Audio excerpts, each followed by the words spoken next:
noite. Bem-vindos a mais uma tertúlia da Junqueira, organizado pela plataforma Cidadania 21. Hoje o nosso tema vai ser a saúde mental. Temos connosco 3 convidados. Passo a apresentar Joana Amaral Dias, que é psicóloga clínica com formação em várias outras áreas da psicologia, é autora de vários livros, o mais recente, O Dilúvio Sem Deus, e figura pública que todos nós conhecemos. Temos também Joaquina Castelão, que é presidente da Familiarmente, que é a Federação Portuguesa das Associações das Famílias de Pessoas com Experiência de Doença Mental. Desde 2018 é presidente da direção da Policercup, uma cooperativa de solidariedade social, e entre outras atividades que vai tendo no domínio da saúde mental, é também coautora de diversos relatórios do Conselho Nacional de Saúde e membro da Federação Europeia das Associações das Famílias de Pessoas com Doença Mental. Integra também o Conselho Nacional de Saúde Mental desde 2016. No extremo oposto temos Rui Rocha Martins, médico psiquiatra, assistente de psiquiatria do Departamento de Psiquiatria e Saúde Mental do Centro Hospitalar de Lisboa Ocidental. É também coordenador do Serviço de Urgência Psiquiátrica do programa Integrar, é assim? Sim, na equipa, o programa Integrar. O programa Integrar tem a ver com psicóticos de doenças de evolução prolongada. Ok. Tem também formação em psicanálise e é ainda assistente de psiquiatria na Faculdade de Ciências Médicas. Já fui. Já não é? Bom, eu gostava de fazer aqui uma pequena nota introdutória. Esta semana a SIC transmitiu uma reportagem sobre transtorno obsessivo-compulsivo. O transtorno obsessivo-compulsivo caracteriza-se por pensamentos, impulsos e imagens recorrentes e persistentes, que é a sua componente das obsessões, que são indesejados e intrusivos. Ou seja, a pessoa não quer ter esses pensamentos, e também por comportamentos que são repetitivos, ou simplesmente pensamentos que também são repetitivos, que são a parte compulsória, portanto, a parte da compulsão. Ou seja, a pessoa tenta passar ao ato a sua ansiedade, de certa forma. A forma de controlar a ansiedade é passando ao ato. Porquê é que eu venho falar disto? Porque, de um modo geral, estas perturbações obsessivo-compulsivas estão associadas a um tipo de personalidade, que é precisamente a personalidade obsessiva-compulsiva. A personalidade obsessiva-compulsiva caracteriza-se, por sua vez, por um padrão comportamental de preocupação persistente com a ordem, com perfeccionismo e com controlo de si mesmo, dos outros e do meio. Este é o tipo de personalidade mais, porventura, o tipo de personalidade mais difundido na nossa sociedade. Isto talvez possa explicar porque é que nós tão facilmente aceitamos ou até desejamos todas estas medidas e toda esta forma de encarar o problema biológico que nos foi apresentado, com um grande ímpeto e um grande desejo de controlar tudo ao mais ínfimo pormenor, como se tal fosse uma possibilidade. Ora, posto isto, entrando na componente mais talvez já da patologia, portanto, já não do comportamento normal que todos nós temos, todos nós somos mais ou menos obsessivos, com mais ou menos tendência para controlar o meio. Da vossa experiência clínica, o que é que tem surgido mais? Concordam com esta análise que se calhar as perturbações obsessivas ou um comportamento obsessivo, uma forma de estar mais obsessiva no mundo, possa estar muito associado à forma como as pessoas estão a viver este momento? Sou eu. Pode ser o Rui. Ok. Miguel, em primeiro lugar agradeço o vosso convite, louvar a vossa iniciativa numa altura onde poucas pessoas se mexem, de facto, e cumprimentar as pessoas do painel. Ora bem, as ameaças vão despertar mais e acentuar os traços que já existem, não inovam nada. A não ser em casos hiper extremos, pronto. Mas normalmente esta é uma ameaça global. Eu defendo mesmo isto é uma ameaça global. Nesse sentido, é percebido como uma ameaça global. O grau de realidade, isso é cada um de nós depois dirá o que quiser. Mas isto é visto como uma ameaça global. E a gente responde à ameaça de múltiplas maneiras. Obviamente que, como você disse muito bem, o Miguel, os traços obsessivos, então, eu não concordo honestamente que é a perturbação da personalidade mais prevalente. Mas isso nem sei que dados é que há. mas os últimos dados que eu tenho sobre perturbações de personalidade do ponto de vista até psicanalítico datam para aí do BRG dos anos 80 e falavam de 50% de borderlines, 20% psicóticos, 2% psicóticos e 30% de neuróticos. Portanto, a obsessiva compulsiva está ali numa zona das neuroses, a neurose mais arcaica, digamos assim, menos evoluída. Mas, agora, traços obsessivos todos temos, e todos temos a necessidade de controlar o mundo. Não é forçoso através da gente. A necessidade de controle existe. Agora, o modo como a gente controla o mundo é que depende dos nossos traços de personalidade. Um fóbico também controla o mundo, não se expõe. Um paranoide faz um conjunto de ideias de outra maneira. Pronto. Mas são tudo formas no limite de controle do mundo. Agora, se me disser que há uma emergência, uma acentuação de traços patológicos, isso eu estou de acordo consigo. O que eu tenho visto, de alguma maneira, é, sobretudo, não tanto na primeira fase, que é que lhe diga. Essa parte da aceitação foi uma resposta a uma ideia de uma ameaça global. E foi uma resposta, na minha opinião, até muito animal no bom sentido. Foi uma resposta de temos medo e de survival. Foi uma coisa muito core nesse sentido. E por isso aceitámos, porque sentimos todos que tivemos medo. E, portanto, isso sim. Agora, a pouco e pouco, tudo isto evolui, não é? E esse medo vai ser reconfigurado. E, portanto, a gente depois não sabe o que é que há de fazer também do medo que temos. E a partir daí aparecem soluções, às vezes, mal adaptativas. E, portanto, todos nós estamos nessa zona, de alguma maneira, como lidar com qualquer coisa que é difícil. Pronto, eu se calhar agora fico por aqui para você poder distribuir. Bom, pegando ainda um pouco nisso, portanto, se calhar, Joana, eu peguei mais na vertente obsessiva, não tanto da patologia, não é? Porque aí, claro, se calhar o que aparece na consulta, as perturbações mais obsessivas, se calhar, serão em menor quantidade do que as, por exemplo, borderline. Mas, ao nível de funcionamento geral da população, imagino que um funcionamento normal terá mais pessoas na linha neurótica, não é? E, portanto, as obsessões estão mais presentes, um funcionamento mais obsessivo. E tal como o obsessivo, parece-me que também podemos ter aqui, nisto tudo estamos a viver, a chamada tríade neurótica, não é? Portanto, obsessões, fobias e uma certa histeria. Será que isto é uma análise justa, pensar que o que estamos a viver é um fenómeno de neurose massiva da população? Boa noite, Miguel. Obrigada pela pergunta. Eu cumprimento aqui os meus colegas, a vocês todos pela vossa paciência de virem aqui a meio da semana discutirem estes temas e, claro, a organização que me convidou para estar aqui presente hoje. Eu, como vou falar na qualidade de psicóloga clínica, posto que foi nessa condição que me convidaram, não obstante o facto de, como eu não venho às postas nem às fatias, não consigo desligar também a minha formação clínica da minha intervenção como ativista e como cidadã. Mas a forma como eu olho para esta pandemia do ponto de vista emocional e afetivo é que o controle da população, independentemente da sua justiça ou da sua lado benigno ou das suas boas intenções, é feito pelo medo. E esta é a emoção predominante. Não tem nada a ver com obsessivo-compulsivos, nem com histerias, nem com tríades neuróticas. O medo é a mais básica emoção humana. Na verdade, o cérebro humano é como se fosse um fóssil vivo. Ele é mesmo um fóssil vivo, está organizado por camadas. Portanto, todos nós temos aqui dentro um réptil, uma ave, um anfíbio, um mamífero, um primata superior e, desejavelmente, o Homo sapiens sapiens, mais exatamente no córtex frontal. E, portanto, todos nós temos reações, às vezes mais primárias e outras vezes mais sofisticadas, com mecanismos cognitivos também eles mais complexos, ao nível do processo de tomada de decisões, nomeadamente, e que o cérebro acaba-se por formar aos 21, 23 anos, para uns mais cedo, para outros mais tarde, mas por aí, nomeadamente com essa última camada que pertence a nós, à espécie exclusiva do Homo sapiens sapiens.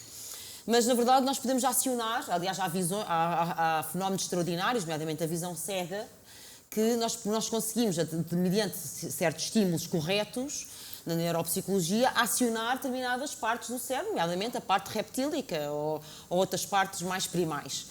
De facto, a reação mais primitiva de todas é o medo, porque ele permite, como eu penso que o Rui estava a dizer, a sobrevivência da espécie, seja de um crocodilo, seja de um gorila. Claro. E por isso a forma mais eficaz, de facto, de controlar uma criança, um cão, um adulto, etc., é através do medo. E portanto eu acho que é isso que está aqui em causa e é a eficiência, a eficácia das medidas sanitárias, de confinamento, de contingência, etc., são exatamente paralelas e proporcionais ao medo que é infundido na população, nomeadamente através e sobretudo da comunicação social. Não só, mas através da comunicação social. Agora bem, isto clinicamente, eu faço clínica e, portanto, também tenho esse contacto diário, vim há bocadinho do consultório, com os meus pacientes. Isto clinicamente depois tem efeitos muito diversos. Em função do medo sobre uma personalidade obsessiva-compulsiva tem um determinado efeito, sobre uma personalidade fóbica tem outros. Há pessoas que estão felicíssimas com o confinamento, não é? Que nunca gostaram muito de estar com as outras pessoas, nunca gostaram muito de privar de estar em socialização e, portanto, estão contentinhos. Venham ao teletrabalho e fechem as escolas. Portanto, há de tudo, como na farmácia. De facto, o medo vai ter efeitos, vai ter tonalidades, é como um colorido emocional, não é? Vai ter efeitos diferentes sobre a personalidade prévia que lá está. E algumas personalidades prévias, mais frágeis, descompensaram naturalmente com estas medidas de contingência e confinamento, porque, com isso termino, porque a socialização, para além do medo ser a emoção mais primária de todas, a socialização é a mais evoluída de todas. Ou seja, se há coisa que nos caracteriza e que nos fez, que é a tessitura da nossa espécie, é a socialização. Hoje discute-se, do ponto de vista da evolução da espécie humana, se o nascimento dos bebés aos 9 meses de gestação tem a ver só com as exigências metabólicas na relação materno-infantil, tem a ver com o tamanho da caixa craniana, que é altamente desproporcional em relação a outros animais, ou se tem a ver com o facto de a natureza ter feito com que os bebés nasçam prematuros, de propósito, altamente prematuros, se compararem com cavalinhos que nascem, mais ou menos vão à vida deles, ou porquinhos, ou até macaquinhos, de propósito para obrigar à vinculação precoce, para obrigar à socialização muito prematura, que faz o desenvolvimento da espécie, nomeadamente da linguagem e todas as funções simbólicas da linguagem, que são também intrínsecas nesta espécie humana. Ou seja, se por um lado o medo é aquilo que nos permite o controle da população, por outro lado a privação da socialização é muito daninha, não sabemos ainda, na verdade, com consequências, porque isto chegou agora e, portanto, os estudos são ainda seminais e não são longitudinais como será necessário fazer para tirar conclusões sólidas, mas, na verdade, a privação da socialização está no extremo oposto, portanto, está mais próximo do córtex frontal e, portanto, a privação dessa socialização, das suas várias matizes, já tivemos aqui várias maneiras da privação de socialização, como todos sabemos, de facto é perversa para a condição humana. Por isso, como clínica, é assim que eu vejo e depois, de facto, no consultório e nos meus anéis sociais de convívio, apanho de tudo, mas sempre relativo à personalidade prévia que já estava, como o Rui disse, que já existia e que já lá estava. Bem. Joaquina, tendo em conta que, enfim, as perturbações têm estado a aumentar, não é? Muito fueled, muito alimentadas por este medo primário que tem sido reanimado e tem sido muito intensificado pela forma como é feita a propaganda de todo este problema. O coordenador do Fórum Nacional de Psicologia, o Dr. Saúl Neves de Jesus, veio dizer que vamos precisar de pelo menos o dobro dos psicólogos existentes neste momento no SNS. Sabemos que a Joaquina tem tido uma atuação muito forte, muito vincada, muito presente na tentativa de melhorar precisamente a assistência a pessoas com perturbação mental. Como é que a Joaquina encara estes tempos que se aproximam? Boa noite a todos. Muito obrigada pelo convite também à organização e cumprimento igualmente todos os membros da mesa. Efetivamente, as questões, sejam as diferentes patologias psicológicas ou psiquiátricas, como queiram chamar, eu não vou abordar essa questão porque todos sabemos aqui que eu não sou profissional desta área. Eu estou aqui enquanto familiar e cuidadora e em representação precisamente da Federação Portuguesa das Associações de Famílias das pessoas que têm doenças do foro mental. Claro que vivemos isto com muita angústia também, porque a maior parte dos nossos doentes, os que já estavam diagnosticados, houve um certo abrandamento no tratamento dos mesmos, portanto, porque com as restrições de circulação, o encerramento de alguns serviços, as próprias unidades hospitalares e centros de saúde passaram a fazer a maioria das intervenções, pelo menos na área da consulta, por telechamada, por telefone. Isso tudo teve o seu reflexo. Claro, o medo, como aqui já foi referido e muito bem por pessoas muito balizadas nesta área, acaba por nos mover para, enfim, a bem ou a mal, ou nos retraímos ou então vamos em frente e tentamos procurar. Essas consultas que mencionou têm sido sobretudo telefónicas, nem sequer são por videochamada? Eu não posso assegurar a 100% porque, como todos nós sabemos, estes dados também não vêm a público, porque nas conferências diárias da própria Direção-Geral de Saúde e na informação vinculada, o que sai para o exterior é que, efetivamente, houve uma redução substancial do número de consultas. Se houve uma redução substancial, estamos a falar apenas de uma parte do tratamento, porque o tratamento ou o acompanhamento de um doente que sofra de uma patologia mental não se baseia apenas na consulta de rotina, no caso de ser a segunda consulta, mas noutras intervenções psicoterapêuticas e não só farmacológicas. E, portanto, todas essas intervenções, de certo modo, foram suspensas. Por exemplo, as atividades do hospital de dia, as intervenções que estavam a ser feitas na rede de cuidados continuados integrados de saúde mental para as pessoas consideradas já com uma certa estabilidade da sua doença e poderem, portanto, iniciar o seu processo de reabilitação psicossocial também. Portanto, houve uma série de intervenções na área da saúde mental que foram, digamos assim, ficaram suspensas e muitas delas ainda estão.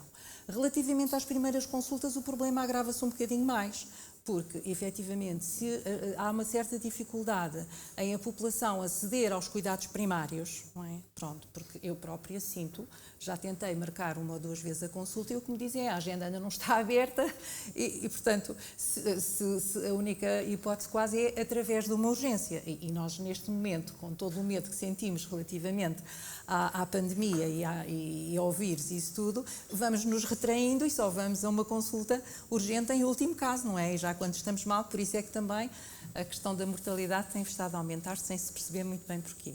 Mas recentrando a pergunta que me fez relativamente à necessidade de profissionais da área da psicologia, claro que é necessário, mas na saúde mental nós temos de ter em conta uma coisa, é que realmente a pessoa que sofre de uma patologia dessa natureza, de ordem mental, e que precisa de intervenção, na minha modesta opinião e enquanto familiar, acho que deve ser feita de uma forma multidisciplinar e não apenas a consulta de psicologia de um lado e a consulta de psiquiatria do outro. Acho que devemos apostar nos serviços de proximidade, através das equipas locais de saúde mental que já existiram em tempos e que ainda existem em algumas zonas, mais por carolice dos próprios técnicos do que propriamente pela organização do serviço, porque efetivamente tem havido um desinvestimento muito grande na área da saúde mental. E isto é uma realidade.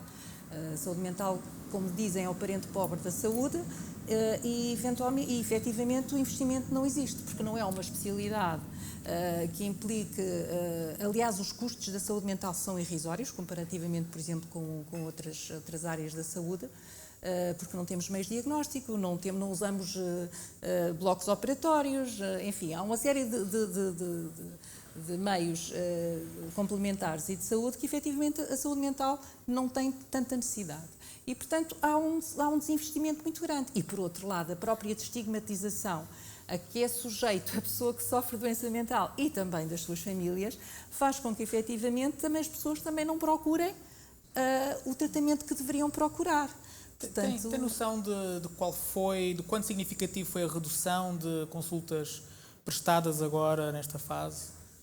É difícil nós apontarmos um número, mas de certeza que houve uma redução de 30% a 40%. 30% a 40% de menos consultas do que noutros. E, aliás, as primeiras consultas, penso que até ainda estarão... Pararam. As primeiras consultas praticamente pararam. Muito obrigada. Estão paradas. Estão paradas. Praticamente paradas. De todo. Portanto, não há consultas... Sim, a não ser aqueles que vêm pela urgência, os que vêm pelos centros de saúde. Os centros de saúde não estão ativos, portanto, não drenam, não fazem a referenciação. Portanto, resumindo e concluindo, se nós antes da pandemia já tínhamos cerca de 25% da população com problemas e com necessidade de acompanhamento não todo, por exemplo, só da psiquiatria, mas, enfim, da psicologia e da combinação de um com o outro, neste momento não sei quanto a percentagem que haverá, porque ela não é possível contabilizá-la, porque também na área da saúde mental há aqui uma questão que não ajuda esta população. É porque não há um registro, digamos assim, se não há primeiras consultas, isto é, se não há referenciação para a primeira consulta, não temos a noção de quantas pessoas precisam dos cuidados. Nós sabemos que nesta fase, portanto, nos primeiros 3 meses deste ano, houve um acréscimo de consumo de ansiolíticos e antidepressivos. Na ordem das 400.000 embalagens a mais do que o ano anterior.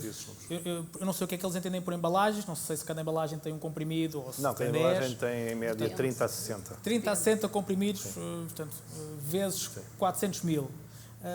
Mas isso não é solução. Que consequências é que tudo isto poderá ter para a saúde mental dos portugueses? Bem, em primeiro lugar, vou fazer uma declaração de interesses. Eu sou um psiquiatra muito psicologizado. Está bem? Tenho um filho psicólogo clínico, a minha primeira mulher era construtivista, da equipa do Joyce Muniz, aquela malta. Portanto, eu lido e defendo completamente aquilo que a Joaquina está a dizer. Trabalho num serviço de saúde mental, tenho uma equipa do DAFUND, que é um serviço descentralizado na comunidade, onde trabalhamos integrados com enfermeiros, com assistentes sociais, e é assim que vemos as coisas. Obviamente que tem toda a razão, a pouco e pouco, nos últimos 20 anos, não é de agora, não é? 20 anos, para aí houve um desinvestimento, desde ali daquela fase do Guterres, que se quer que lhe diga, houve um desinvestimento progressivo. O que eu posso dar testemunho é da minha realidade mesmo. A minha realidade, eu vejo praticamente doenças de evolução prolongada, esquizofrenias, bipolares, todas essas zonas.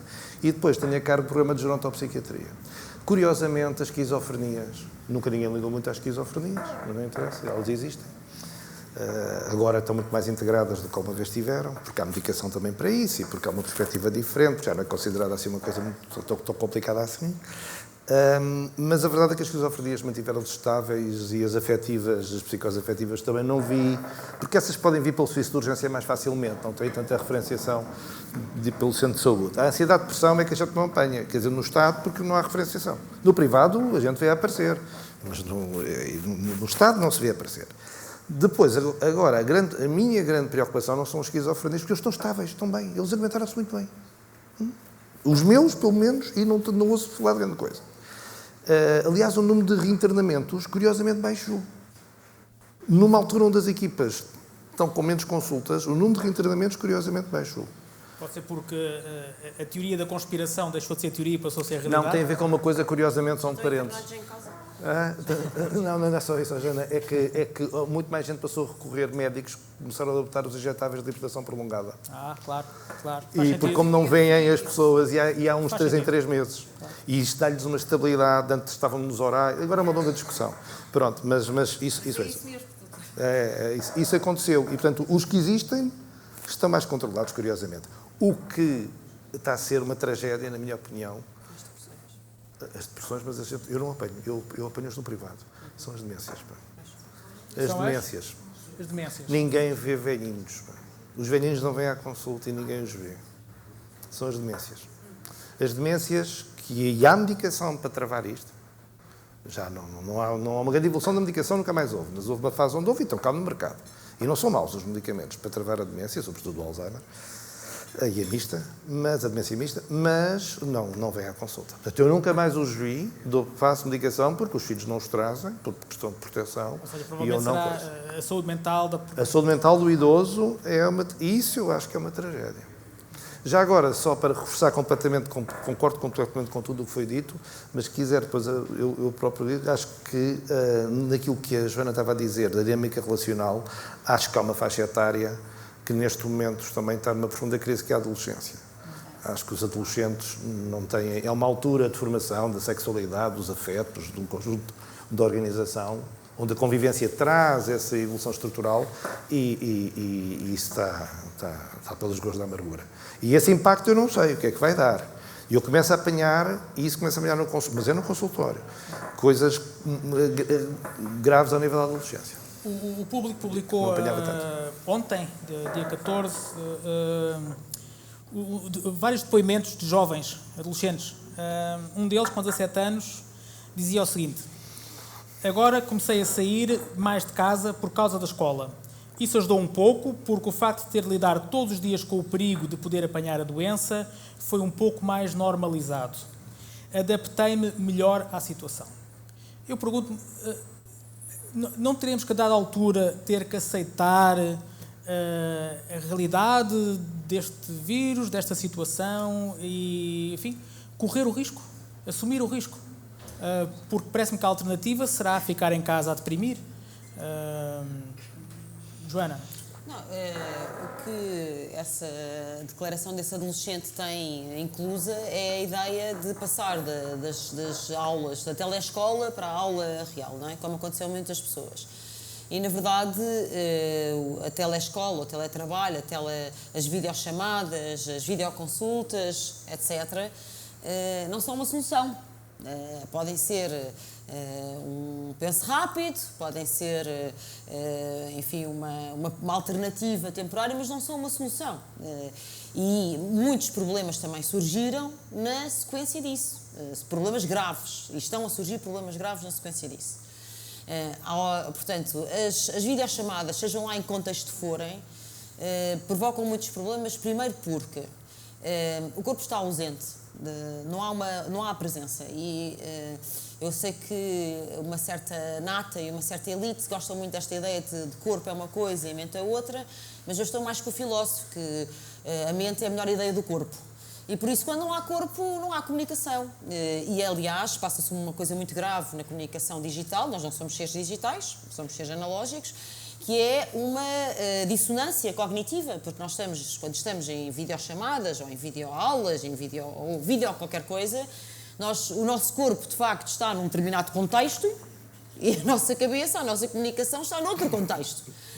E esta dissonância cognitiva é muito difícil de resolver. Aliás, muitas pessoas me falam no consultório e também na minha convivência social, sinto-me muito cansada dos zooms. Porque será? Porque, de facto, há essa dissonância cognitiva permanente que é preciso estar sempre a gerir, para além de muitas outras coisas que acontecem nas vídeo, não sei quantas, que são altamente exigentes, altamente absorventes e cansativas, de facto. Portanto, elas podem ser um penso rápido, mas não são uma panaceia e não resolvem nada. Para além de que é verdade que os adolescentes foram privados, as crianças também, não é? Mas já sei que vocês já fizeram uma tertúlia sobre crianças, as crianças e os adolescentes e os jovens adultos, mas muitas pessoas, nomeadamente todas aquelas, devo incluir aqui, que não tinham a sua vida amorosa resolvida. Aparece-me imenso também. Aparece-me imenso no consultório e na minha conversa social. Porque elas estavam casadas em casa, são outros problemas, não é? De repente descobriram que estavam casadas. Ou que viviam com. Mas há também um universo gigante de pessoas que fazia dating, etc. Exatamente. E que ia às discotecas ou aos bares, ou conhecia pessoas, não interessa agora os contextos, nas festas dos amigos, nas jantaradas, etc. Que de repente ficou impedida de ter a sua vida romântica. Portanto, há vários. É a crise das relações extraconjugais. Pronto, há vários também. Há vários patamares, etc. Os solteiros estão tramados, é o que estão a dizer, não é? Os solteiros estão tramados. Estão condenados. Agora, isto para Os dizer, casados também. de uma maneira geral, os casados também estão. De uma maneira geral, a tal privação da socialização é napalm, como eu disse há bocado, é napalm, é destrutiva da coesão social. Como nós já tínhamos abundante, como estamos a ver aqui nas intervenções, sobretudo num país pobre e analfabeto, como Portugal, como abundante, já tínhamos muitas carências. Não temos saúde oral, não temos saúde mental, não é? Temos muitos buracos. É como as personalidades frágeis e autoestruturadas prévias, não é? Isto caiu em cima numa sociedade que já tem empregos de precários, salários anoréticos, uma coesão social, de facto, muito a esboroar-se, e isto é perigosíssimo. De facto, não sabemos exatamente com consequências. Eu tendo a ter uma visão otimista, que apesar de tudo nascem flores no meio do cimento, etc. Mas que realmente caminhamos sobre um fio da navalha, isso sem dúvida. Uma questão que uma amiga minha me pediu para colocar foi precisamente sobre os casamentos, sobre como é que isto está a afetar as relações conjugais. Ela é casada. Mas é que as pessoas quando estão casadas, há muitos tipos de relações, não vale a pena agora estar aqui a elencar, mas não são gêmeos siameses juntos pela cabeça, não é? E de repente tiveram que passar a ser, tiveram que estar a dividir casa, já sabemos dessa história toda, não é? Dos burgueses do confinamento, que passaram a estar em teletrabalho, com os miúdos em casa, etc. Também convém relembrar, e realmente não consigo deixar de referir isso, toda uma outra camada populacional que teve que continuar a trabalhar e continuar a apanhar transportes públicos lotados e a estar em situações de acordo com estas regras, perigosas para a sua saúde, para poderem cumprir, porque o seu trabalho não é compatível, limpezas não é compatível com teletrabalho, obras, construção civil não é compatível com teletrabalho, etc. E essas pessoas também têm passado muitas outras dificuldades. Portanto, quanto mais frágil era a personalidade ou a condição social, mais estas medidas de confinamento e de contingência têm sido agressivas e destrutivas. A Joana mencionou há bocado a questão... Podes-me tratar por tu. Muito obrigado. Então, disseste há pouco buscando a questão da vinculação, eu lembrei-me, enfim, das teorias da vinculação segura, vinculação insegura. Que tipo de vinculação é que podemos imaginar que os jovens venham a fazer perante esta situação? Aquilo que eu me lembro estou a imaginar uma criança ou um adolescente estando em casa com muitos pais que estão amedrontados, sem capacidade de dar uma resposta madura, diria eu, a esta situação. Ou seja, os adultos estão eles próprios, de certa forma, infantilizados por estas medidas. Portanto, há um paizinho, uma figura paterna que os impede de sair à rua, de fazer o que querem, quando querem, sentarem a cometer crimes. Portanto, até que ponto estas relações, a relação com a autoridade não vai ficar afetada? De que forma irá ficar afetada? Portanto, irá haver uma maior submissão à autoridade ou, pelo contrário, uma resistência? Teremos vinculações ambivalentes. Eu deixo a sugestão que, já que estão aqui alguns profissionais de saúde mental também, que se façam um levantamento sobre as consequências diretas na vinculação mãe-bebé, porque os partos foram dramaticamente alterados, desde a possibilidade, os parceiros, os companheiros foram impedidos de estar presentes nas ecografias, nos partos, enfim, há uma série de condicionalismos nessa primeira ligação com materno-infantil e, portanto, é um desafio que eu deixo e que, enfim, daria para outra tertúlia, por isso vou deixar essa pasta de lado. Na verdade, a adolescência comporta várias dimensões, uma delas, e desejavelmente, é bom que assim seja, é algum questionamento, alguma crítica, algum pensamento crítico, por isso se começava com a filosofia no 10º ano, algum pensamento crítico e alguma dúvida, que deve ser de facto, a dúvida é uma coisa muito importante na ciência, a dúvida é de facto aquilo que nos move para o pensamento e para a cultura. E, portanto, numa sociedade cheia de certezas e de convicções firmes e acabadas, numa sociedade de consenso, eu acho que é uma sociedade perigosa nesse aspecto. Portanto, na adolescência, os pais que têm adolescentes em casa vão estar com esse duplo desafio, não é? Porque, à partida, os adolescentes vão questionar algumas destas regras, vão questionar se forem saudáveis, se forem teens normais, vão opor-se a algumas destas medidas, vão fazer perguntas difíceis, vão tentar subverter algumas regras, umas que são justas, outras que são disparatadas, etc. E, portanto, os pais, concordem ou não com estas regras, para os seus filhos não terem problemas com a autoridade, vão ter que justificar, porventura, ou injustificável, não sei.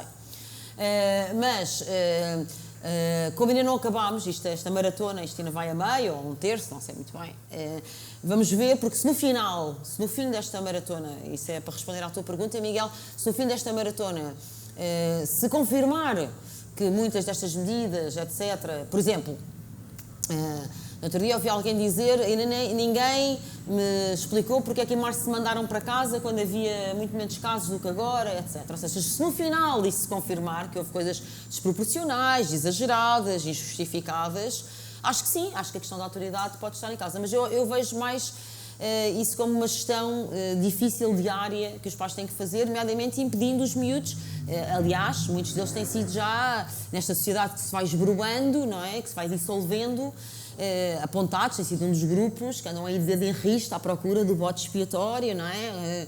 Vê lá, não mates a tua avó, não vais aí sem máscara, podes matar a tua avó. Ou, dos adolescentes malucos que se encontram e fazem festas, ou da Fórmula 1, ou depois a seguir os ginásios, depois bom, enfim, os restaurantes, as famílias, que depois só têm que estar confinadas para os almoços familiares. Ou seja, nesta fila de botes expiatórios, efetivamente, os adolescentes têm sido, já foram e continuarão a ser um alvo, até porque nós sabemos que, estruturalmente, socialmente, são sempre um alvo. A minha geração é sempre melhor do que a anterior, todos nós ouvimos esse paleio. Sendo que agora é factual, não é? Mas... Sim, agora confirma-se. Não, estou a brincar, obviamente estou a brincar. A nossa é muito melhor. Salientaste aí um ponto muito importante, que é uma certa moralização.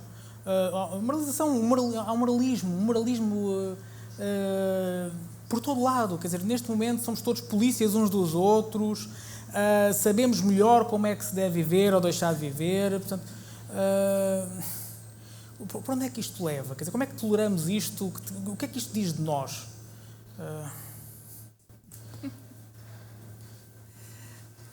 Ninguém se quer chegar à frente. Eu gostaria de voltar só um bocadinho atrás e falar um pouco dos adolescentes. Não serei a pessoa mais indicada para isso, mas já fui mãe e neste momento sou avó. E já estou a entrar na adolescência. E, efetivamente, nós recebemos, a familiarmente, recebe muitos pedidos de ajuda. E também funciona quase como, enfim, os pais perguntam se é normal,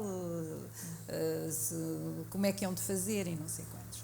E eu não vou referir-me à questão da influência, claro que é negativa, não é, para todos nós, mas ia fazer uma referência relativa à falta de assistência que eles têm, que os adolescentes têm, em todas as áreas.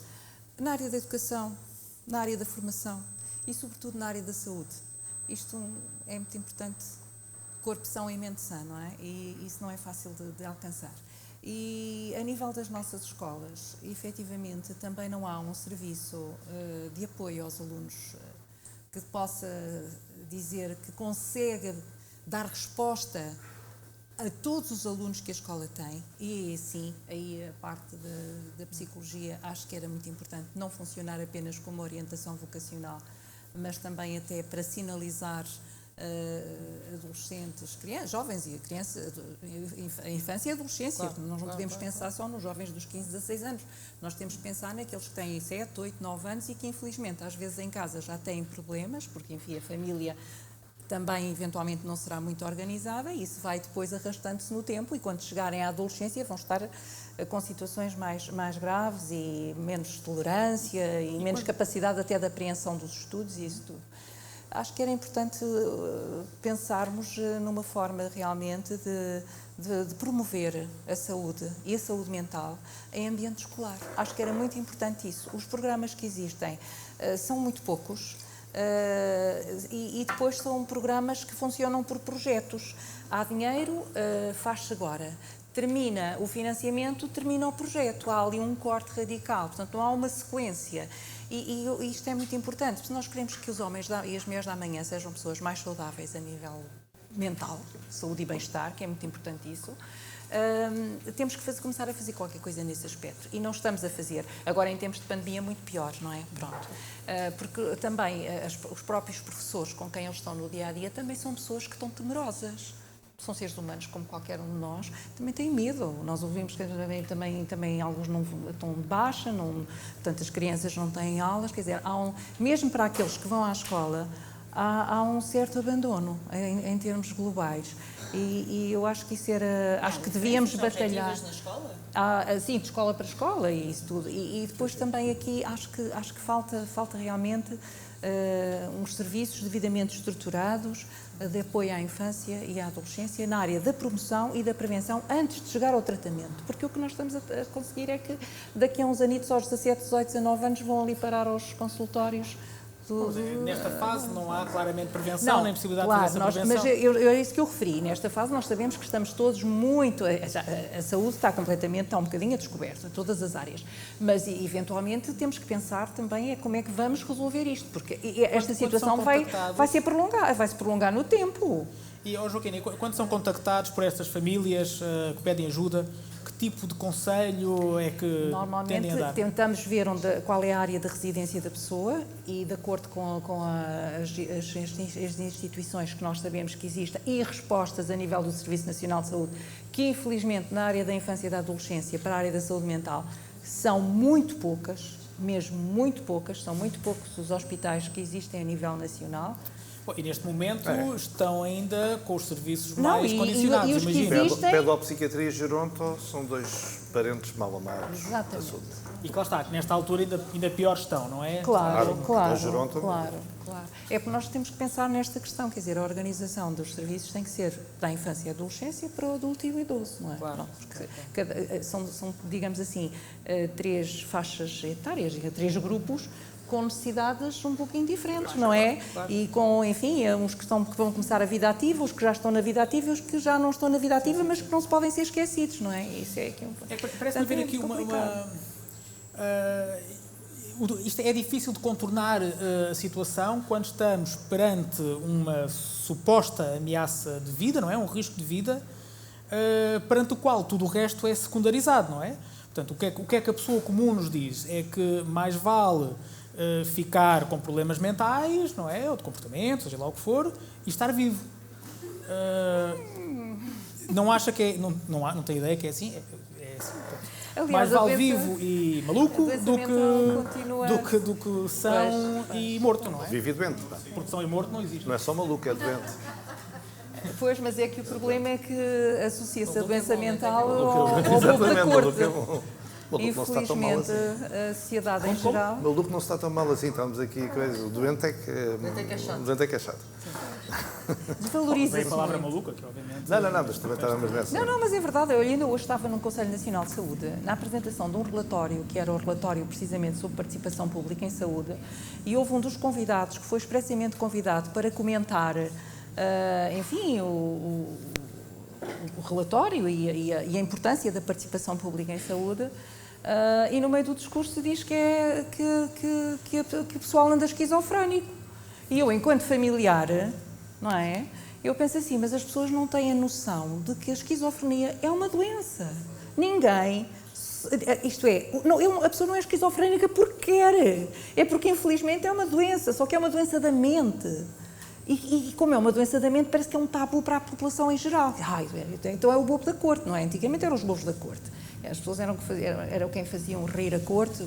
Hoje em dia, nós não podemos pensar assim. Nós temos que pensar que o doente mental é uma pessoa que, infelizmente, teve o azar por questões genéticas ou por fatores externos do ambiente e isso assim, desenvolveu aquela doença, não é? Portanto, que tem menor capacidade de resiliência e uma série de coisas que os técnicos mais habilitados que eu sabem referir.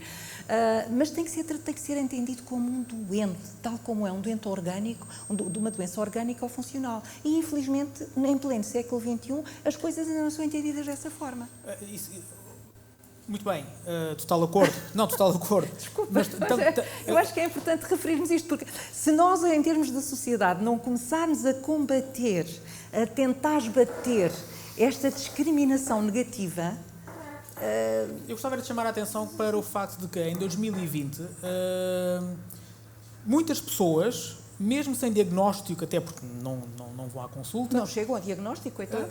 Ou até porque não se aperceberem da possibilidade de estarem a passar um período mais perturbado desnecessariamente, mas estão a desenvolver, de facto, patologias, não é? Tanto de ansiedade, de depressão... Se olhas para o número da mortalidade, que aumentou porque pessoas com cardiopatias, pessoas com diabetes não acompanhadas, pessoas com neoplasias que não foram diagnosticadas atempadamente, pessoas com AVCs, etc., que não chegaram aos hospitais e, portanto, a mortalidade aumentou. Se isso é assim com a doença orgânica, a doença mental, com o estigma que a Joaquina está a referir, muito mais. E, portanto, como tu disseste há bocado, aumentou. Nós já somos um país que adora ansiolíticos e antidepressivos. Lá está, um país pobre, portanto, não tem recursos. A psicoterapia é mais cara, portanto, vai ansiolítico para a frente. É mais siga a caro e brinha. também não existe no âmbito do Serviço Social de Pronto, Saúde. exatamente, também não existe. E por isso, aumentou, como tu disseste, o consumo, as águas dos esgotos mostram, o algodão não engana, que aumentou brutalmente o consumo de ansiolíticos, de antidepressivos, de álcool, portanto, as dependências de uma maneira geral. Portanto, a saúde mental deteriorou-se, basta olhar para os números de suicídio no Japão, para o alcoolismo no Reino Unido, mas também há aqui alguma variabilidade intercultural. Mas, neste momento, nos grupos de psicologia internacionais que estão a estudar os efeitos da pandemia e das medidas de contingência, não há dúvidas que agravou de uma forma geral muito a condição das pessoas que não tinham patologia mental e das que tinham patologia mental, de ambas, e porque são também, já eram desconsideradas antes, como estou a dizer agora, ainda mais. Portanto, no futuro, o que é que vai acontecer? No futuro, estas pessoas vão ser sempre, a saúde mental é sempre o que está no fim da linha. Depois, de vez em quando, mata-se um ator famoso, ou assim toda a gente, ai, não é que isto existe, afinal, a saúde mental é importante. Mas depois passa logo. Mas lá está, com este aumento das perturbações de ansiedade e depressivas, mesmo entre pessoas que se calhar antes não tiveram qualquer experiência desse tipo de comportamento. Quer dizer, não teremos perante uma espécie de adoecer geral da sociedade? É possível falar de uma certa histeria coletiva, quase? Onde estamos todos um pouco enlouquecidos? Coartar ou privar a socialização é anti-natura, é contra aquilo que é essencial na espécie humana. Por isso é que eu comecei a falar da vinculação e da sociabilidade e do pensamento simbólico, etc. As consequências são múltiplas, algumas já são evidentes, a longo prazo, seja no desenvolvimento dos adolescentes, seja em fases de janelas críticas de desenvolvimento das pessoas, claro que isso é pior, ou com pessoas que já tinham patologia anterior, como estava a dizer a Joaquina, mas isto é absolutamente transversal e universal. Permita-me introduzir aqui uma ligação à política, vá. Tendo em conta que está tudo com muito medo, com muita ansiedade, será que estas medidas têm sido implementadas, muitas delas condicionam os nossos direitos civis, as liberdades e garantias, estão a ser tão bem aceitos pela população, muitas vezes até exigindo essas medidas ou até mais, precisamente como um paliativo, como uma forma de controlar a ansiedade, de reduzir a própria ansiedade da pessoa? Eu, por acaso, ia comentar isso há bocado, porque o Miguel falou há bocado da relação da autoridade, e eu, por acaso, isso acho que eu gostava que toda a gente conseguisse pensar pela sua cabeça, mas isso não é uma evidência completa.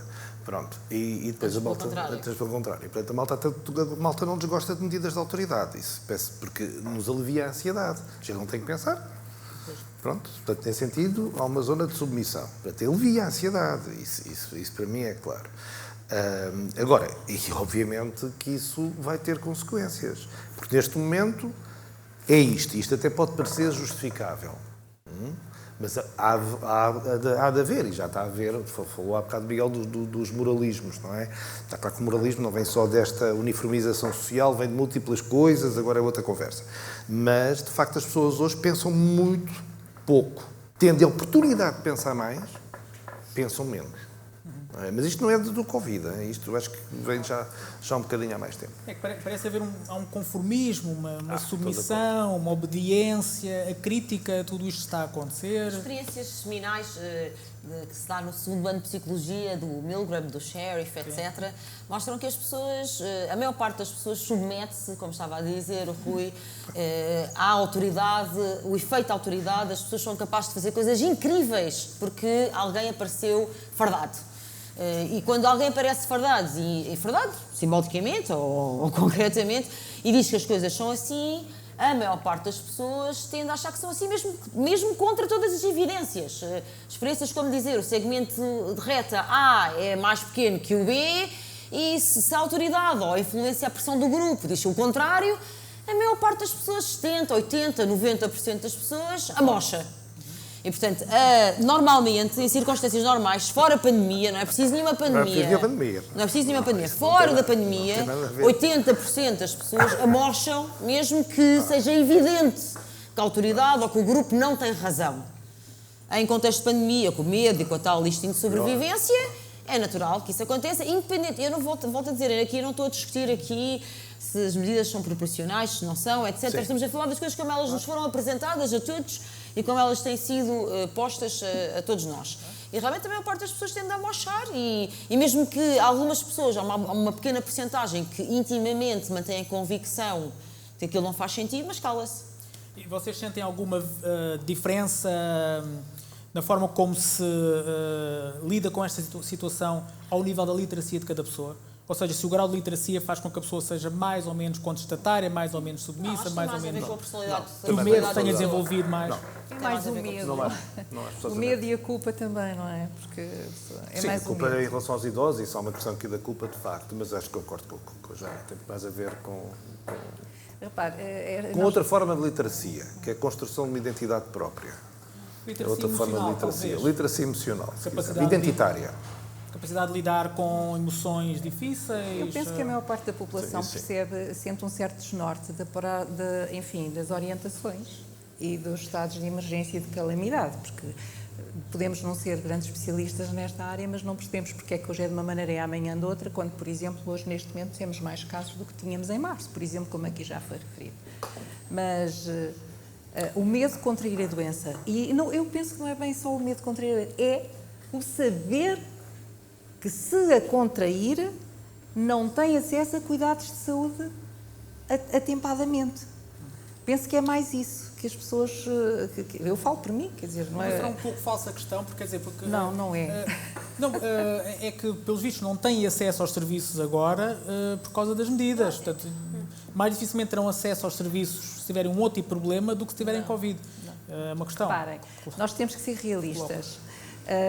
Estamos a falar do Serviço Nacional de Saúde, por exemplo. Eu não vou estar a falar do setor privado, porque eu, embora também trabalhe com ele, não tenho a noção do número de camas que tem. Mas, bem, o setor público, não é? Nós sabemos isso. Tem estado, ultimamente, a disponibilizar as camas para o Covid. As unidades hospitalares não construíram, de repente, pavilhões para ter mais uma ou duas enfermarias.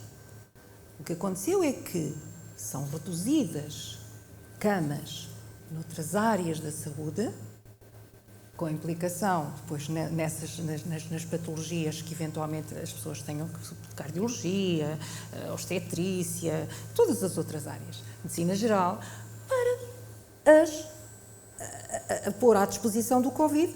Claro, é recinto apropriado e mais isolado, mas para não haver contaminação. Acho que é isso que aconteceu. Portanto, não há... Portanto, quando nós falamos... Desculpa, Miguel. Eu acho que temos de ser realistas nesse aspecto. E essa é uma realidade. As pessoas realmente... Nós não podemos... Temos que saber também pensar e saber ver as coisas. E eu acho que a maioria das pessoas vê isso. Aliás, as pessoas com quem eu lido no dia-a-dia dizem, está bem, dizem que há camas, pronto, que há ventiladores, mas não há quem saiba trabalhar com eles. Há uma série de coisas que estão, em que o Serviço Nacional de Saúde é deficitário. E isso implica precisamente com a vida das pessoas. Porque nós não estamos a falar de uma simples gripe. Olha, até se calhar de um apendicite, qualquer coisa, se calhar a pessoa precisava de ser logo intervencionada e se calhar fica ali não sei quantas horas. O que parece que tem estado a acontecer é para alocarem camas para potenciais doentes Covid, estão a retirar camas e recursos a outras unidades. Parece camas alguns só dados... por si não dão, é preciso os enfermeiros, os médicos. Claro, todos os recursos. Quando falo em camas, falo de tudo que seja necessário. Os necessário. Covid são prioritários.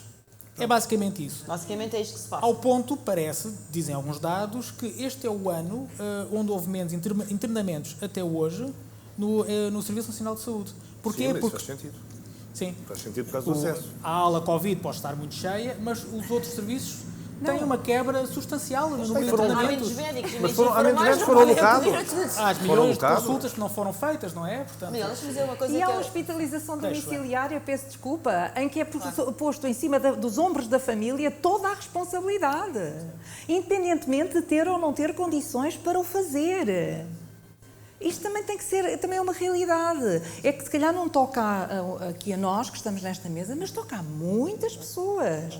E isso também tem que ser, quer dizer, até porque se fala muito na questão de passar da hospitalização para o domicílio. Mas para isso é necessário que a família seja devidamente preparada e tenha as condições para tal. Porque senão o que acontece é o seguinte, o doente sai do hospital para ir morrer em casa. É a única... E mais depressa, não é? Peço desculpa, mas eu nestas coisas acho que temos que ser muito sinceros. De qualquer maneira, o planeamento dos serviços, não há serviços nenhuns em si nenhum preparados para isto. Pronto, a gente adaptou-se, provavelmente numas coisas melhor, outras coisas pior, mas é de facto difícil.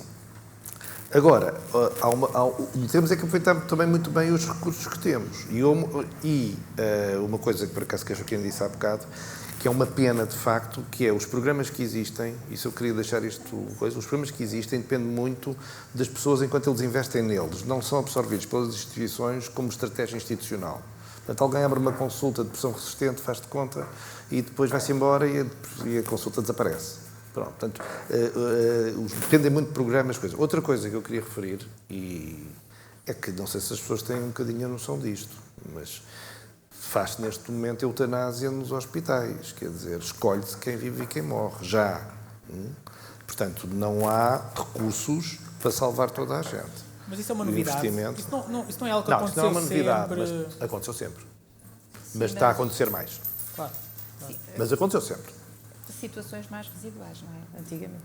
Sim, situações que no fundo têm... Só que neste momento há mais gente emergente. Não sei se há aqui uma layer não é urgência, é da chamada emergência. Uma pergunta, enfim, um bocado direta, que é como é que podemos lidar com as pessoas que estão a viver isto de forma muito intensa? Que conselhos é que dariam, não para quem está a viver isto de forma muito intensa, mas para quem tem que lidar com pessoas que estão a viver isto de forma muito intensa? Quem tem que lidar com? Sim. Pessoas que, enfim... Intensa no sentido paranoico, no sentido de quê? Bom, sim, pode ser por aí, sim, que entendem tudo isto está a acontecer como tendo pessoas que não saem de casa. Uma grande gravidade, sim, ou que não deixam que os filhos saiam de casa, como, enfim, algum casal que conheço. Posso só dizer uma coisa previamente dizer há bocado? Porque eu acho que há aqui um leito que corre mais subterrâneo, que é o seguinte. As sociedades industriais, do ponto de vista da psicologia e da psicologia social, há esta observação a fazer. As sociedades industriais baniram a morte da arena pública. Claro. Tornaram a morte invisível. Antigamente, não é do meu tempo, nem sequer do tempo do Vítor, do Rui, mas as pessoas morriam em casa, de facto, não é? Por muitas razões, algumas tinham a ver com falta de cuidados de saúde, mas não só. A morte era algo que era socializado e que fazia parte do dia-a-dia das pessoas, integrado no ciclo da vida. Nasce, cresce, desenvolve-se, reproduz-se e morre-se. Portanto, a morte não era o bicho-papão que não ia acontecer porque nós éramos invencíveis e tínhamos chegado quase ao homem novo, com a ciência, a tecnologia, íamos durar para sempre, etc. A morte era uma coisa banal, porque a morte é banal. Lamento. Só a nossa é que é única. O resto é tudo uma banalidade. E efetivamente, nós habituámos assim. O Montaigne tem uma expressão muito engraçada que ele diz que qualquer sociedade que queira crescer tem que ensinar a morrer. E de facto, esse assunto é um assunto que saiu da fala pública, da coisa pública. Falar sobre a morte, sobre como é que a pessoa morreu, as condições, as suas últimas palavras, os seus desejos, etc. Saiu. E o Covid fez duas coisas. A Covid e as medidas de pandemia, blá blá, fizeram duas coisas com a morte. Primeiro, tornaram-na hiper-presente, tornaram-na a morte, de repente, a minha morte, a morte de cada um, das pessoas que nos são queridas, dos mais velhotes das nossas famílias, etc. Passou a estar tipo em cima da nossa cara, todos os dias, a contagem. Morreram, não sei quantas, hoje morreram 100, amanhã vão morrer 120. Para a semana, a previsão é não sei o quê, no passado foi não sei quantos. Isto passou a ser uma contagem diária. Não se faz isto com a gripe, não se faz isto com as doenças cardiovasculares, com os cancros, que são os principais matadores da sociedade portuguesa e de muitas sociedades ocidentais. Portanto, a morte transformou-se tipo, numa coisa... A morte passou a ser o elefante no meio da sala. Não o elefante de ninguém fala, mas o elefante de toda a gente fala. quando era uma coisa que estava varrida para debaixo do tapete.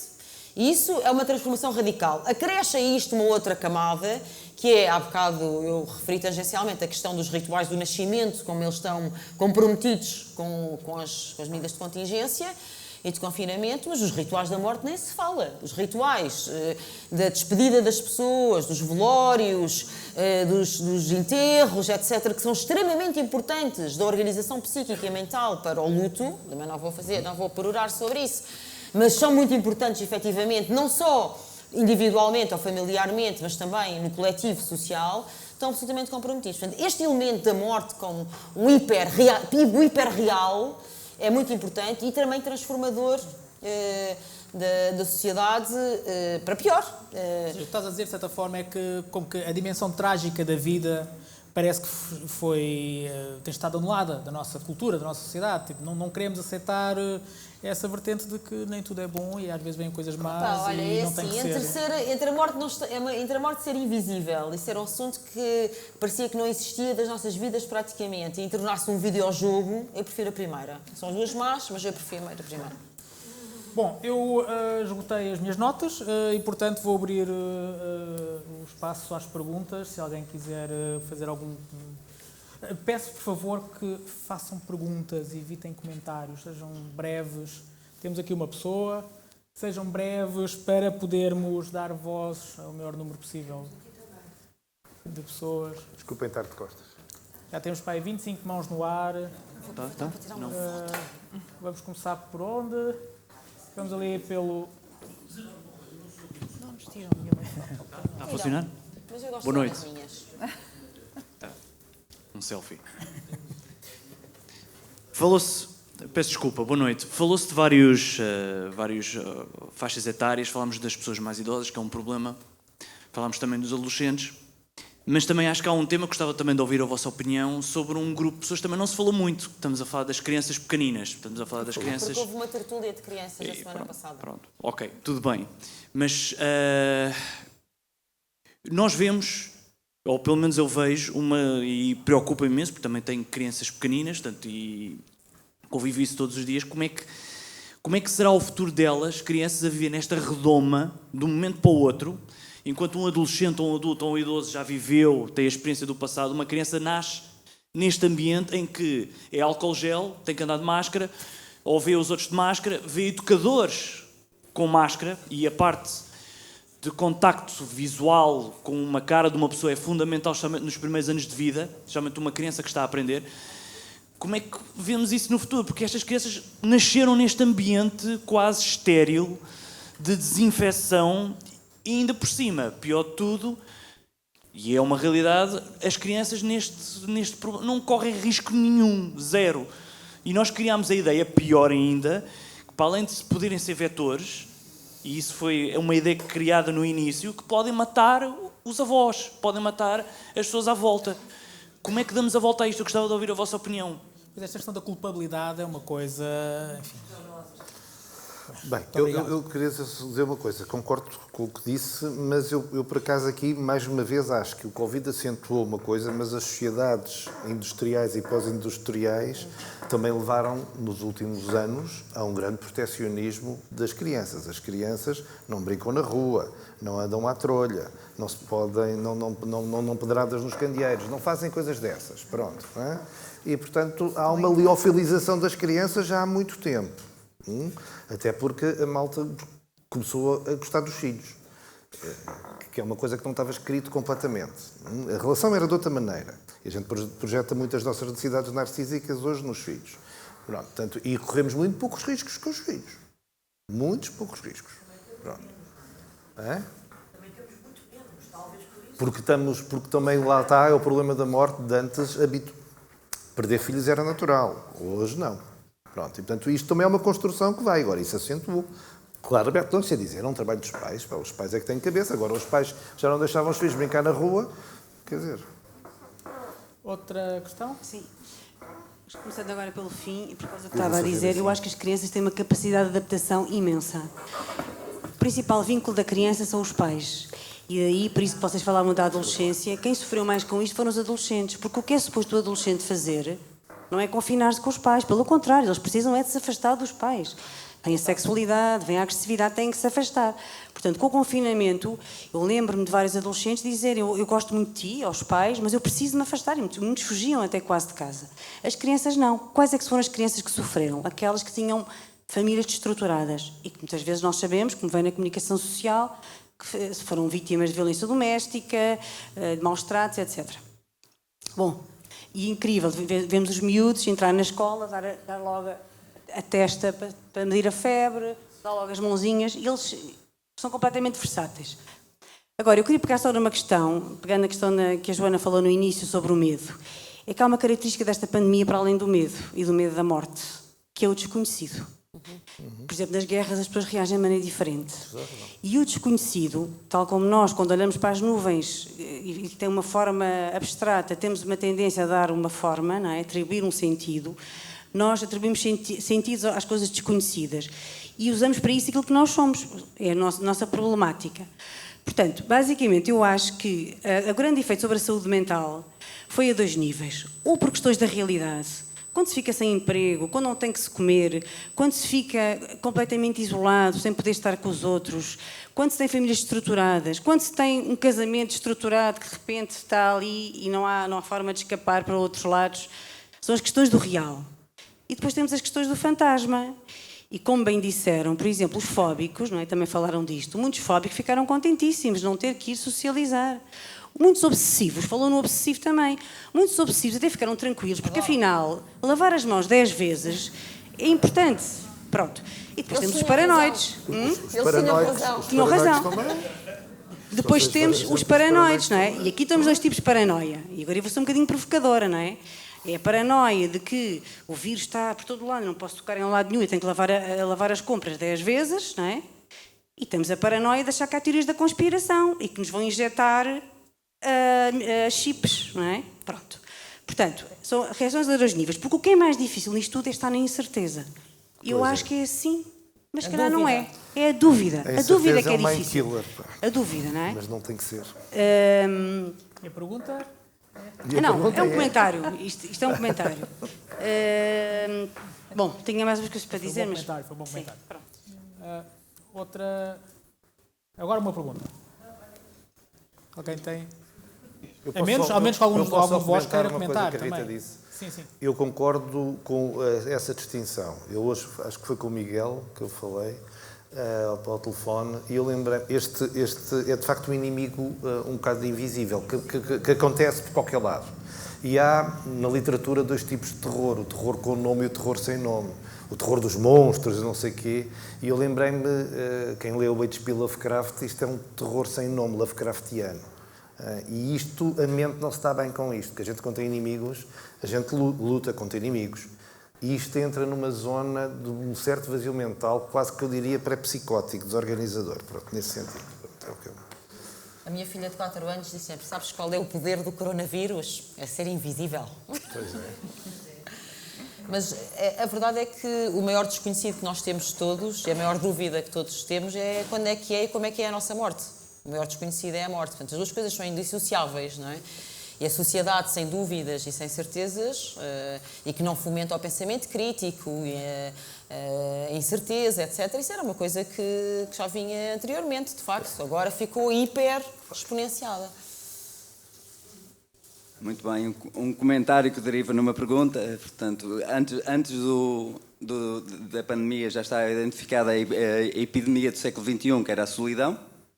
E a solidão, a própria pirâmide etária, pelo menos os países desenvolvidos, levam a isso.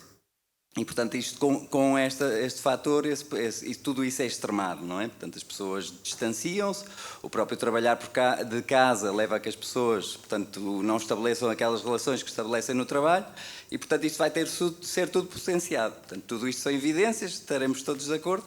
A pergunta é, há reversão para isto? Como é que se reverte isto? Quer responder, Joaquina? Não serei a pessoa mais indicada para isso. Sério, quer responder? Assim, eu não sei se reverte, não sei como. Eu acho que aquilo que eu estava a dizer há bocado, estava a dizer com sinceridade. Eu, no meio disto tudo, apesar de ver esta catástrofe que estamos todos a viver, do ponto de vista do real, mas também do ponto de vista do fantasma, para usar esta fórmula da Rita, apesar disto tudo, eu sou muito otimista e a natureza, os seres humanos são capazes de, como eu estava a dizer há bocado, são flores no cimento, são capazes de coisas extraordinárias e de feitos incríveis, são capazes do pior e do melhor. E, portanto, não sei como é que a coisa se vai desenrolar, mas tenho esperança, tenho fé que apesar de tudo, consigamos dar a volta a isto. Não sei muito bem como. Havia uma frase... Não sei muito bem como, mas espero bem que sim. O filme não é grande coisa, mas havia uma frase que acho que é uma voz do Jurassic Park que dizia: a vida encontra sempre um caminho. Pois, é um bocado isso. E, portanto... Reverter não será fácil, porque a questão é que não vida, vamos esquecer isto, não é? mas de Porque está qualquer aqui em maneira causa... vamos continuar. Sim, mas a não é? vida depois tem necessidades corticais de facto, Agora, que acaba há por chegar à pessoas que ficaram criatividade para trás. também. A mortalidade é inexplicável, as pessoas que não foram atempadamente atendidas nos hospitais, as pessoas que se suicidaram, isso é irreversível, de facto, sem dúvida. E os que ficam e que eventualmente também terão tido experiências bem negativas, não é? Desde que estejam livres dos impostos, nada mais... Se nós pensarmos, pensem na sociedade como uma rede de encontros, se nós pensarmos a quantidade de encontros e de possibilidades que perdemos e que estamos a perder, portanto, é de facto uma anemia das possibilidades do ser, do self. O self, neste momento, perdeu essa capacidade de gerir as possibilidades. E isso é tramado. Pensem numa rede que ficou anémica. Hoje em dia até queremos ouvir os chatos, aqueles que falam... Obrigada. É o nosso, Isto era para nós. É o caso, direta e indireta. Tens ali outra questão, naquela ponta. É um comentário. E fala para o microfone, por favor, para saber E bem. peço desculpa pelo comentário. Eu não sou especialista da área de saúde. Sou empresário. Portanto, estou num mundo completamente diferente. E esta vossa conversa, esta vossa tertúlia, nossa tertúlia, afinal de contas, levou-me a um livro que eu li, da Gita Sernin, sobre o trauma germânico. Ou seja, aquilo que se passou na sociedade alemã após a guerra, em que uma geração esqueceu ou fez a letra morta tudo aquilo que a sociedade alemã praticou durante a guerra. E o confronto que se teve que confrontar com a geração nova que ia para a escola e os professores diziam: atenção, isto passou-se assim. E ia para casa e perguntava aos pais e aos avós: epá, mas tu estiveste envolvido nisto? Ok. O que é que eu quero dizer com isto? Há um trauma na sociedade que é o Covid, mas há... E a morte? Eu gostei imenso da frase da Joana, sem desprimor dos outros, da intervenção dos outros, claro, sobre a morte. Mas há outro, que é o próprio trauma que faz parte das nossas vidas. Claro. E que nós... Parece que não existem traumas na vida, afinal. Existem. E nós temos que os confrontar com eles. E parece que a sociedade se esqueceu disso, tal e qual como da morte. Pois. E isto faz-me um bocado de confusão, sinceramente. Isto para mim parece. E a gente olha para a imprensa hoje até. Não existe a morte e os traumas não devem existir. Não devem. Esta sociedade não deve ter traumas. E nós temos que aprender. E eu penso que o Covid trouxe isso de positivo. Há coisas positivas que traz. Trouxe o trauma para a nossa convivência diária. E faz lembrar uma questão que eu às vezes penso, que é: como é que nós de facto vamos sair disto? Como é que vamos daqui a... Vamos ter que conviver com isto. Isto é mais um trauma como outros tantos. E outros bem maiores. Sim, mas será um trauma em que medida? Será mais na medida da vergonha, por exemplo? Não, se chegarmos à conclusão que isto foi que, tudo excessivo? Eu digo-lhe, o que eu penso é, o trauma está na medida em que cada um individualmente encara a situação específica. Não há outro caminho.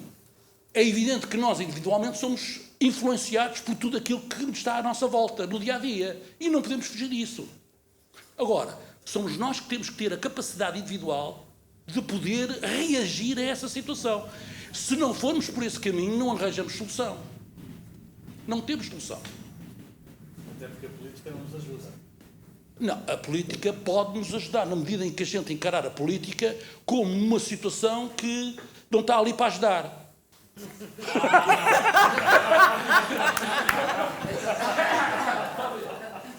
Mas o que a gente não pode deixar de ser e de assumir é que nós também próprios somos políticos. Claro, todos nós. Bom, mais uma questão, ou breve comentário, brevíssimo comentário. Boa noite, Clara Correia. Eu vou sintetizar o mais possível. Especialmente nos últimos meses têm surgido dados, pode-se considerar assim, em catadupa, que mostram claramente que desde o início houve uma resposta demasiado exagerada, alarmista, mas pronto, ainda podemos considerar que daríamos de barato aquela primeira reação global, porque era o desconhecido, enfim, pronto. Apesar de se terem ignorado logo no início especialistas bastante experientes, não só em território nacional, mas também fora, mas dando isso de barato, como disse, especialmente nos últimos meses, tem-se visto que, ou confirmado, que houve e continua a haver, e essa agora é que é a questão presente, uma resposta demasiado draconiana. E parece que o mundo, em vez de tentar diminuir estas manifestações de hipocondria, mantém e até crescem.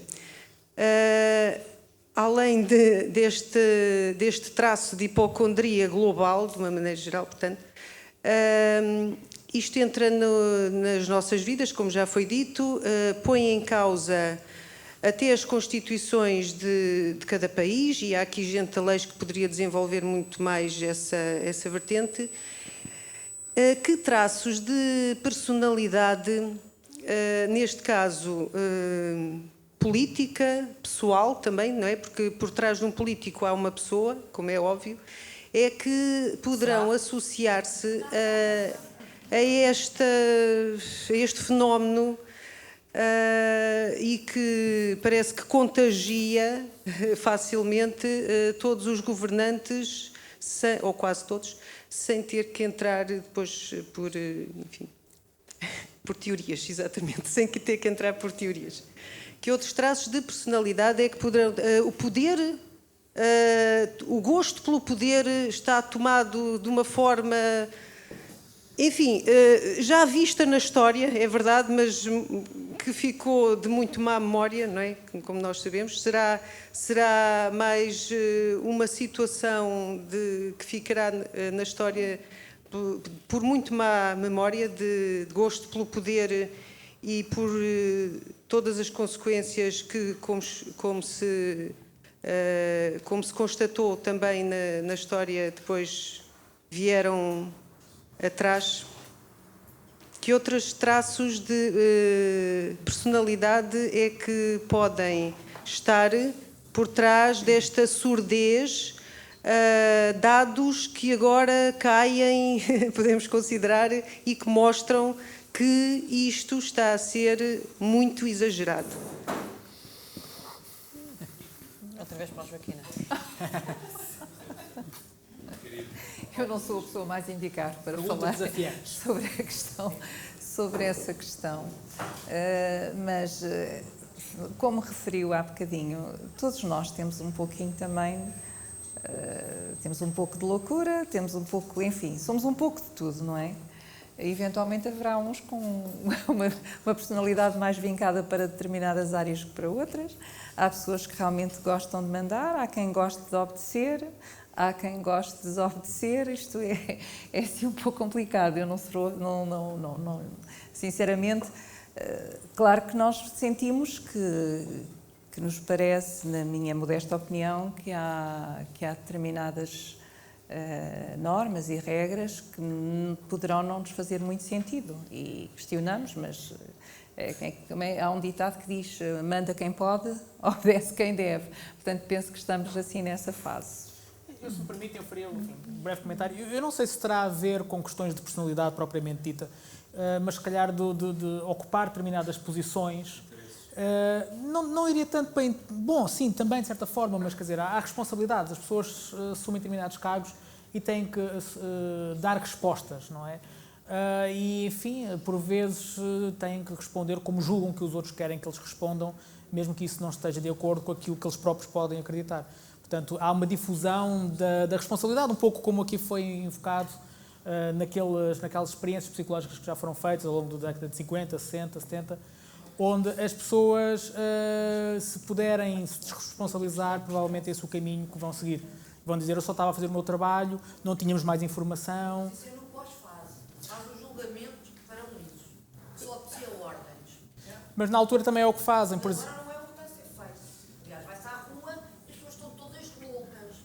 Com ordens. Bom, estava aqui a falar um pouco mais das pessoas que têm responsabilidades e estão... Quem está sem máscara? As pessoas têm responsabilidade. Eu ouço isso muitas vezes. Eu nunca usei máscara, portanto eu ouço isso muitas vezes. Muito obrigado, muito obrigado. Espero aguentar até ao fim do ano e será uma das glórias da minha vida, espero eu. Na minha tumba... Nunca usaste? Nunca usei máscara, nunca toquei sequer uma máscara e não sei se vou fazer coisas interessantes no resto da minha vida, mas na minha tomba há de lá aparecer, nunca usou máscara em 2020. Mas não podes ir a montes de sítios, então? Não posso, felizmente ainda não precisei de ir a alguns desses sítios. Outros sítios... Não precisaste ir a um restaurante? Os restaurantes deixam-me entrar. Há muitos que não deixam. Eu almoço e janto fora todos os dias também. Há restaurantes que me deixam entrar, outros disseram que não, eu deixei de lá ir. Livrarias, algumas também deixaram-me deixar entrar, portanto deixei de comprar livros in loco. Portanto, então e o supermercado? Está ali alguém? Nunca mandei vir comida. Mandei vir uma vez para experimentar. E o supermercado? Não gosto. Como é que entras no supermercado? Não entro no supermercado. És um privilegiado. Vou a uma pequena mercearia. Junto da minha casa há uma pequena mercearia que me deixa entrar sem usar máscara. Escrever um livro sobre isso. São amigos. 2020 sem máscara. É possível viver sem usar máscara. É possível viver sem máscara. De vez em quando. Eu não Claro. isso na rua, mas qual é a justificação? Eu uso. Mas porquê? Não faz sentido. É para descansar. Bom, vamos. Permitam-me voltar aqui ao. Depois falamos disso durante o jantar. Permitam-me voltar aqui às questões. Ruth, tens uma questão para nós? Olá. Não sei. É consigo? Qual é o bem de usar máscara? Eu não estou a ouvir. Mentira. O que é que vai ser preciso para as pessoas saírem desta dissonância cognitiva? Qual vai ser o choque necessário para elas saírem da dissonância cognitiva? Será a fome ou a miséria que podem possivelmente vir aí adiante? Será que isso as vai tirar deste torpor? Ou vão continuar eternamente em estado de pandemia? Obrigado, boa pergunta. Eu acho que as pessoas vivem naquilo que este senhor disse muito bem, mas vivem há muito tempo. Há uma coisa, as sociedades pós-modernas alimentaram-se de dinâmicas de prazer, de dinâmicas hedónicas, obviamente identitárias, atomizadas, muito bem, sim senhora, mas há uma intolerância à frustração muito grande.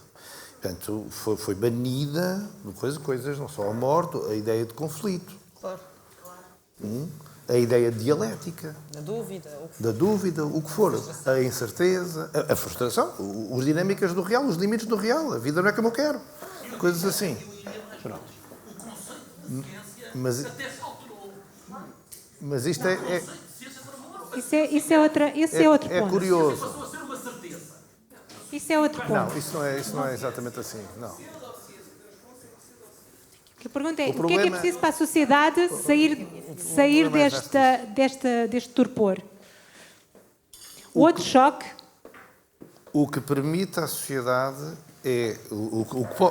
a resposta é muito a nível individual, porque a gente não pode ter aqui agora ideias do que é que se não temos sempre no macro, não é? Pronto, agora alguém decide as medidas tipo OMS sobre o que é que a gente vai fazer. Não, também não é assim. Agora, eu diria que nós temos de ter consciência, nós todos temos de ter consciência que no limite temos que tolerar um conjunto de coisas que são difíceis, isso temos que fazer. Pronto. E temos ao mesmo tempo que ser críticos. É na junção entre dinâmicas de tolerância e dinâmicas de crítica que a gente pode funcionar. Portanto, não há respostas... Há uma coisa que se chama ambivalência. E a ambivalência é fundamental para a existência. Portanto, não há respostas. A malta... Claro que há riscos de deriva totalitária. Mas a resposta a todas as... Mas já havia. Não é muito exigente. Mas também não gostamos que a vida não nos corra como a gente quer. Temos muito pouca capacidade de sacrifício. É que no fundo, não há dissonância cognitiva. A adesão pacífica da maior parte da população a estas normas e a crença na gravidade desta doença jogam uma com a outra. E, portanto, daí a dificuldade em aceitarem outros dados que possam vir a surgir, precisamente para manterem essa consonância cognitiva. Só quando as autoridades, só quando os mídia, o pivô do telejornal vier dizer que as coisas já estão bem, é que as pessoas vão passar a acreditar. Pois, eu não... Desde março desliguei a televisão. Desde que começou a contagem de mortos. Basicamente, nunca mais desliguei a televisão. Desculpe. Bom, é assim, não acho que a sociedade esteja a interpor, e ao contrário do que diz o Miguel, acho que o medo está a diminuir. Porquê? Porque se sabe cada vez mais. No início foi necessário medidas muito... que nós agora achamos que são exageradas, não era preciso fechar as escolas, sabemos agora, porque temos mais conhecimento. Mas o medo está a diminuir. A prova disso é que as pessoas... É feito inquéritos às pessoas e cada vez menos pessoas querem vacinar. Não é? Porque as pessoas estavam aterrorizadas, toda a gente se queria vacinar. E em relação àquilo que aquele senhor disse do trauma, eu acho que é mais do que isso. É a questão da criatividade, da crise. Não é o trauma, é a crise. Nós estamos pouco habituados a momentos de crise, mas a crise pode ser extremamente criativa. Os meus pacientes, quase todos eles melhoraram, porque, quer dizer, a quantidade de pessoas que percebeu, eu, afinal, quero uma vida diferente, eu, afinal, não gosto desta pessoa com quem vivo, eu, afinal, gosto daquela pessoa, eu, afinal, quero viver para o campo, eu quero mudar de vida. Quer dizer, uma crise, se for trabalhada internamente, pode ser um momento de criação e de criatividade. E eu acho que isto vai ser. Por exemplo, eu acho que isto criou imensa solidariedade entre as pessoas. Não foi só as coisas más. Isto é um dos aspectos. Outro aspecto, as crianças confinadas. Os adolescentes foi terrível. As crianças confinadas pararam aquele ritmo infernal em que andavam. Sempre, em não sei quantas atividades, sempre em festa. O excesso de socialização, também existe o excesso de socialização das crianças. Não é? Portanto, o confinamento foi um momento de reflexão. Claro, por exemplo, eu estava a dizer a Joana, a questão da... Claro que eu também acho que a videochamada, ou a videoconferência, ou a vídeo tudo, não tem a mesma qualidade. Mas abriu outras hipóteses. Se calhar agora algumas pessoas vão estar em teletrabalho. É horrível estar sempre em teletrabalho, mas parte disso, se calhar, vai ser bom para a qualidade de vida das pessoas. Se calhar vai haver menos trânsito, vai haver menos poluição. Quer dizer, é preciso ir buscar as coisas boas e não estar sempre numa atitude crítica. Houve imensos erros, claro que houve imensos erros do governo na altura, mas eles também estavam completamente a patinar. Mais algum comentário? Alguma pergunta? Algum de vós quer dizer alguma coisa? Muito bem. Eu gostaria de dizer alguma coisa. Então vá, para terminar. Mais uma, ok. Tiago. Deixa eu... Tem que ser comigo. Agora só vi. Isto faz-me lembrar quando se abre uma almofada de penas. Isto faz-me lembrar quando se abre uma almofada de penas. Abre-se, o vento leva as penas e agora pô-las lá no sítio. Não há hipótese. Bom, não se importa, dê-me aqui, posso? Pode. Eu gosto, como viram, já refilei Seja imenso. dócil, por favor. Não gosto de falar em público. Claro que vou ser dócil. A questão aqui foi tentada uma coisa que nunca tinha sido tentada, porque nós vivemos com bactérias e vírus há milhões de anos. E isto nunca foi feito. Lockdowns sucessivos, confinamentos, máscaras a eito, lavagem de mãos. Nem sequer faz muito sentido. Estamos a falar de álcool que é bacteriano, um antibacteriano. Isto é um vírus respiratório. Portanto, o que se está a tentar encontrar algo de positivo nesta distopia absoluta, a começar nas crianças pequeninas, que é absurdo. Porque não há forma de elas conseguirem comunicar e inferirem emoções nos adultos com máscaras. afastarem mães de filhos, bebés acabados de nascer, haver consultas por teleconferência. Isto é tudo um absurdo, não faz o menor sentido. Nós temos que aprender a conviver com o grave, a dificuldade, com a morte, o que seja. Podemos tentar defender-nos, mas houve muitos médicos, muitos epidemiologistas a falar nisto. Há a Great Barrington Declaration, fala exatamente disto, e não se ouve isto na comunicação social. Pura e simplesmente é rasurado. Não é a ciência que deixou de ser ciência, não. Há censura, de facto. Só se houve uma versão das coisas. E, portanto, não é verdade que seja positivo isto. Qual é o mal de usar a máscara? Não, qual é o bem? Estamos a defender os outros. Não, há imensos estudos que dizem que isso não é verdade. Ainda agora saiu um estudo dinamarquês com RCTs, uma coisa altamente credível, publicada pela Cochrane, etc., que diz que, anteriormente ao Covid, que o estudo é anterior, feita toda a literatura, não há prova nenhuma que uma máscara proteja as pessoas em situações de contágio viral de vírus. Os cirurgiões estão a usar, mas os pacientes não estão a usar. Ouça, porque estão em contexto clínico. Estão a operar ou em contexto clínico. Nós não vivemos em contexto clínico. Bom, eu chamava só a atenção, o nosso tema hoje é doença mental, portanto, o tema hoje é doença mental, doença não, saúde, desculpa, já me estava a distrair, às vezes. Bom, a conversa continuará. A doença continuará. A doença. Já estou todo confundido. Vocês já me estão a desorientar. Ia dizer, a conversa continua agora a seguir no jantar, mas a nossa tertúlia formalmente termina aqui. Grato a todos pela vossa presença, gratos aos nossos convidados, à Joana, que também tem. Enfim, está agora ao contrário. Bom, muito obrigado.